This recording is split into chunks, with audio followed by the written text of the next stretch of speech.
کہ اگر اتنے ذہین ہوتے ہماری قوم ہماری اتنی ذہین ہے اللہ کے فضل سے کہ اگر اپنی ذہانت کا تھوڑا بھی اس میں سے ایک 15% بھی اگر وہ استعمال کرے تو آج ہم دنیا کی تمام قوموں سے ہم آگے بڑھ جائیں گے.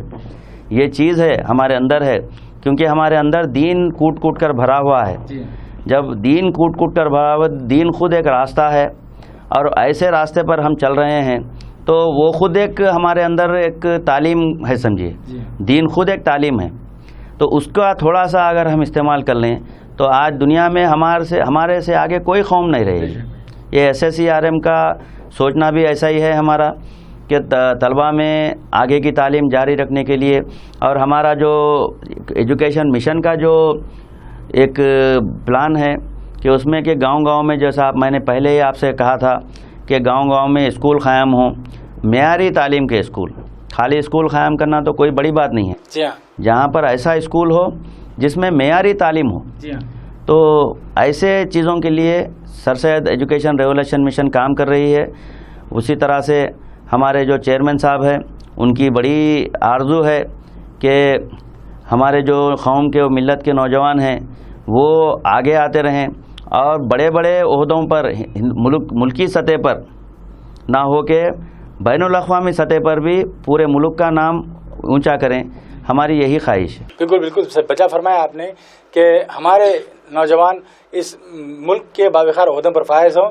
اور ایسے بیوروکریسی کی آج میں آپ کو بتانا چاہتا ہوں کہ میرے ذہن میں بھی ایک بات آئی کہ آج ہمارے پاس اس جمہوریت میں اگر کوئی ہتھیار ہمارے پاس ہے آگے بڑھنے کا تو وہ صرف تعلیم ہے.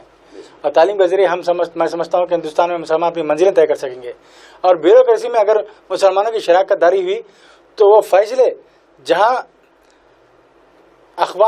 طبقات میں یا عوام میں ثمرات کو تقسیم کرنے کی بات ہوتی ہے، اگر ان فیصلہ ساز اداروں میں ہمارے نوجوان بحیثیت بیوروکریٹ رہیں تو میں سمجھتا ہوں کہ اس قوم کا مستقبل اس ملک میں کافی روشن ہے. تو میں مبارکباد دیتا ہوں آپ کو اور مشن کے ان ذمہ داروں کو کہ جنہوں نے بڑی ہی ہمت کا کام کر دکھایا ہے اور سارے ملک سے نوجوانوں کو چن کر ایک جگہ منتخب کر کے انہیں ایک جگہ رکھ کر پبلک سروس کمیشن کے امتحانات کے لیے تیار کرنا بہت بڑا کام ہے.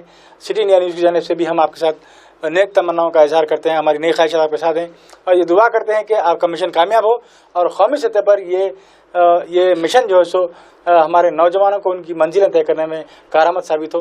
اسی کے ساتھ میں آپ سے اور ہمارے اویس قادری صاحب سے بھی اجازت چاہتا ہوں. پھر ملیں گے کسی اور شخصیت کے ساتھ پھر کسی اور پروگرام میں. تب تک کے لیے دیکھتے رہیے آپ کا اپنا پسندیدہ چینل سٹی انڈیا نیوز، حق کی آواز.